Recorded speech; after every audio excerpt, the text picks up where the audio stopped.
Chapter 14. The winter of 1892 was darkened by the one cloud in my childhood's bright sky. Joy deserted my heart, and for a long, long time I lived in doubt, anxiety, and fear. Books lost their charm for me, and even now the thought of those dreadful days chills my heart. A little story called The Frost King, which I wrote and sent to Mr. Anagnos of the Perkins Institution for the Blind, was at the root of the trouble. In order to make the matter clear, I must set forth the facts connected with his episode, which justice to my teacher and to myself compels me to relate. I wrote the story when I was at home, the autumn after I had learned to speak. We stayed up at Fern Quarry later than usual. While we were there, Miss Sullivan had described to me the beauties of the late foliage, and it seems that her descriptions revived the memory of a story which must have been read to me, and which I must have unconsciously retained. I thought then that I was making up a story, as children say, and I eagerly sat down to write it before the ideas should slip from me. My thoughts flowed easily. I felt a sense of joy in the composition. Words and images came tripping to my finger ends, and as I thought out sentence after sentence, I wrote them on my braille slate.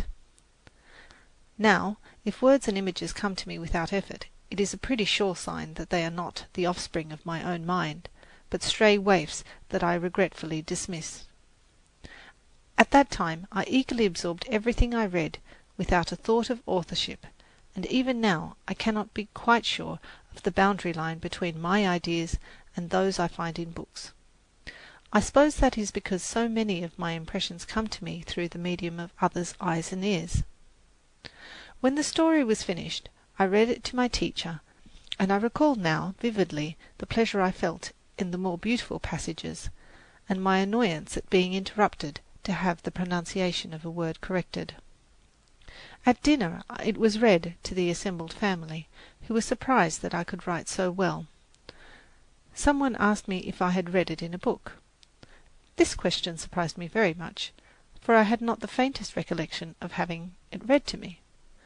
I spoke up and said, "Oh no, it is my story, and I have written it for Mr. Anagnos."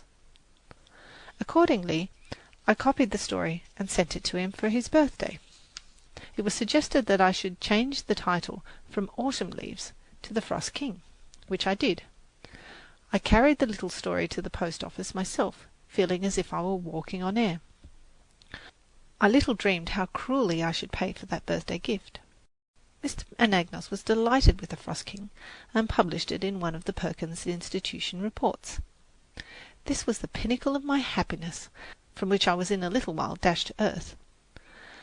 I had been in Boston only a short time when it was discovered that a story similar to The Frost King, called The Frost Fairies, by Miss Margaret T. Canby, had appeared before I was born in a book called Birdie and His Friends. The two stories were so much alike in thought and language that it was evident Miss Canby's story had been read to me, and that mine was a plagiarism. It was difficult to make me understand this, but when I did understand, I was astonished and grieved. No child ever drank deeper of the cup of bitterness than I did.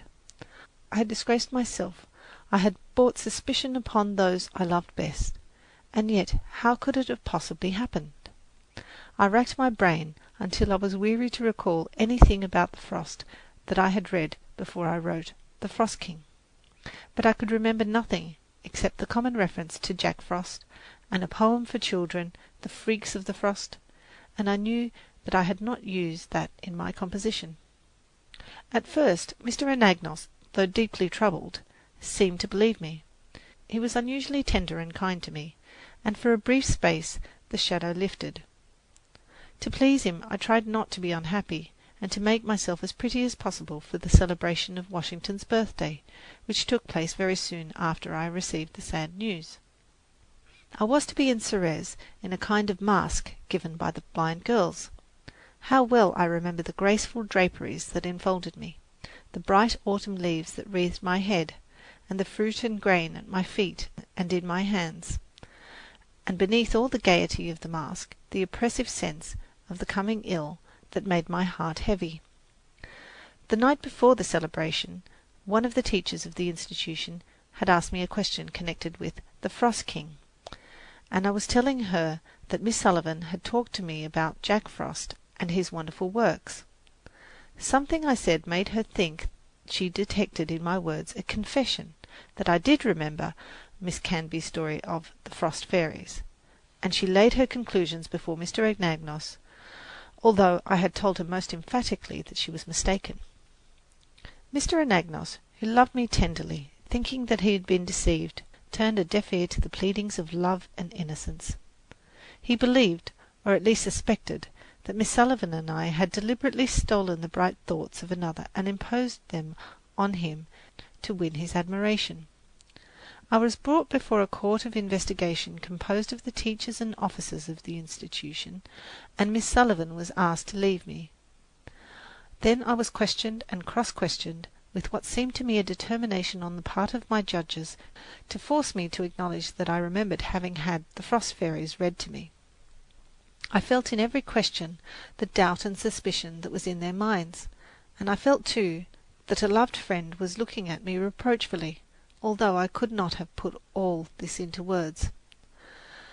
The blood pressed about my thumping heart, and I could scarcely speak, except in monosyllables. Even the consciousness that it was only a dreadful mistake did not lessen my suffering, and when at last I was allowed to leave the room, I was dazed and did not notice my teacher's caresses or the tender words of my friends who said that I was a brave little girl and they were proud of me. As I lay in my bed that night, I wept, as I hope few children have wept. I felt so cold, I imagined I should die before morning, and the thought comforted me. I think if this sorrow had come to me when I was older, it would have broken my spirit beyond repairing. But the angel of forgetfulness has gathered up and carried away much of the misery and all the bitterness of those sad days. Miss Sullivan had never heard of the Frost Fairies or of the book in which it was published. With the assistance of Dr. Alexander Graham Bell, she investigated the matter carefully, and at last it came out that Mrs. Sophia C. Hopkins had a copy of Miss Canby's Birdie and His Friends in 1888, the year that we spent the summer with her at Brewster. Mrs. Hopkins was unable to find her copy, but she has told me that at the time, while Miss Sullivan was away on vacation, she tried to amuse me by reading from various books. And although she could not remember reading the Frost Fairies any more than I, yet she felt sure that Birdie and His Friends was one of them. She explained the disappearance of the book by the fact that she had such a short time before she sold her house and disposed of many juvenile books, such as old school books and fairy tales, and that Birdie and His Friends was probably among them. The stories had little or no meaning for me then, but the mere spelling of the strange words was sufficient to amuse a little child who could do almost nothing to amuse herself. And although I do not recall a single circumstance connected with the reading of the stories, yet I cannot help thinking that I made a great effort to remember the words, with the intention of having my teacher explain them when she returned. One thing is certain, the language was ineffaceably stamped on my brain, though for a long time no one knew it, least of all myself.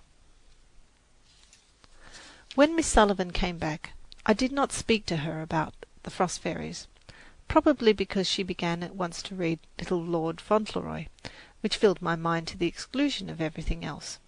But the fact remains that Miss Canby's story was read to me once, and that long after I had forgotten it, it came back to me so naturally that I never suspected that it was the child of another mind. In my trouble, I received many messages of love and sympathy. All the friends I loved best, except one, have remained my own to the present time. Miss Canby herself wrote kindly, "Some day you will write a great story out of your own head. That will be a comfort and help to many." But this kind prophecy has never been fulfilled. I have never played with words again for the mere pleasure of the game. Indeed, I have ever since been tortured by the fear that what I write is not my own. For a long time, when I wrote a letter, even to my mother, I was seized with a sudden feeling of terror, and I would spell the sentences over and over to make sure that I had not read them in a book. Had it not been for the persistent encouragement of Miss Sullivan, I think I should have given up trying to write altogether. I have read The Frost Fairy since, also the letters I wrote in which I used other ideas of Miss Canby's. I find in one of them, a letter to Mr. Anagnos, dated September 29, 1891, words and sentiments exactly like those of the book. At the time I was writing The Frost King, and this letter, like many others, contains phrases which show that my mind was saturated with the story. I represent my teacher as saying to me of the golden autumn leaves, "Yes, they are beautiful enough to comfort us for the flight of summer," an idea direct from Miss Canby's story. This habit of assimilating what pleased me and giving it out again as my own appears in much of my early correspondence and my first attempts at writing. In a composition I wrote about the old cities of Greece and Italy, I borrowed my glowing descriptions, with variations, from sources I have forgotten. I knew Mr. Anagnos's great love of antiquity and his enthusiastic appreciation of all beautiful sentiments about Italy and Greece. I therefore gathered from all the books I read every bit of poetry or of history that I thought would give him pleasure. Mr. Anagnos, in speaking of my composition on the cities, has said, "These ideas are poetic in their essence." But I do not understand how he ever thought a blind and deaf child of 11 could have invented them. Yet I cannot think that because I did not originate the ideas, my little composition is therefore quite devoid of interest. It shows me that I could express my appreciation of beautiful and poetic ideas in clear and animated language. Those early compositions were mental gymnastics. I was learning, as all young and inexperienced persons learn, by assimilation and imitation, to put ideas into words. Everything I found in books that pleased me I retained in my memory, consciously or unconsciously, and adapted it. The young writer, as Stevenson has said, instinctively tries to copy whatever seems most admirable, and he shifts his admiration with astonishing versatility. It is only after years of this sort of practice that even great men have learnt to marshal the legion of words which come thronging through every byway of the mind. I am afraid I have not yet completed this process. It is certain that I cannot always distinguish my own thoughts from those I read, because what I read becomes the very substance and texture of my mind. Consequently, in nearly all that I write, I produce something which very much resembles the crazy patchwork I used to make when I first learnt to sew. This patchwork was made of all sorts of odds and ends, pretty bits of silk and velvet, but the coarse pieces that were not pleasant to touch always predominated. Likewise, my compositions are made up of crude notions of my own, inlaid with the brighter thoughts and riper opinions of the authors I have read. It seems to me that the great difficulty of writing is to make the language of the educated mind express our confused ideas, half feelings, half thoughts, when we are little more than bundles of instinctive tendencies. Trying to write is very much like trying to put a Chinese puzzle together. We have a pattern in mind which we wish to work out in words, but the words will not fit the spaces, or, if they do, they will not match the design. But we keep on trying because we know that others have succeeded, and we are not willing to acknowledge defeat. There is no way to become original except to be born so, says Stevenson, and although I may not be original, I hope some time to outgrow my artificial, periwigged compositions. Then, perhaps, my own thoughts and experience will come to the surface. Meanwhile, I trust and hope and persevere, and try not to let the bitter memory of the Frost King trammel my efforts. So this sad experience may have done me good and set me thinking on some of the problems of composition. My only regret is that it resulted in the loss of one of my dearest friends, Mr. Anagnos. Since the publication of the story of my life in the Ladies' Home Journal, Mr. Anagnos has made a statement in a letter to Mr. Macy that at the time of the Frost King matter he believed I was innocent. He says, "The court of investigation before which I was brought consisted of 8 people, 4 blind, 4 seeing persons. 4 of them, he says, thought I knew that Miss Canby's story had been read to me, and the others did not hold this view. Mr. Anagnos states that he cast his vote with those who were favourable to me. But however the case may have been, with whichever side he may have cast his vote, when I went into the room where Mr. Anagnos had so often held me on his knee, and, forgetting his many cares, had shared in my frolics, and found there persons who seemed to doubt me, I felt there was something hostile and menacing in the very atmosphere, and subsequent events have borne out this impression. For 2 years he seems to have held the belief that Miss Sullivan and I were innocent. Then he evidently retracted his favourable judgment. Why, I do not know. Nor did I know the details of the investigation. I never knew even the names of the members of the court who did not speak to me. I was too excited to notice anything, too frightened to ask questions. Indeed, I could scarcely think what I was saying, or what was being said to me. I have given this account of the Frost King affair because it was important in my life and education, and in order that there may be no misunderstandings, I have set forth all the facts as they appear to me, without a thought of defending myself or of laying blame on any one. End of chapter.